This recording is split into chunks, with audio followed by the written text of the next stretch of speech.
વડોદરાની ગંભીરા બ્રિજ દુર્ઘટના સ્થળ પર કેબિનેટ મંત્રીએ લીધી મુલાકાત. નિરીક્ષણ કરવા માટે પહોંચ્યા મંત્રી ઋષિકેશ પટેલ. 19 લોકોના દુર્ઘટનામાં થયા છે મૃત્યુ.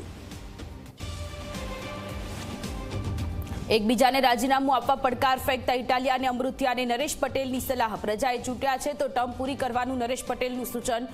જરૂર પડે તો સમાધાન કરાવવાની નરેશ પટેલની તૈયારી.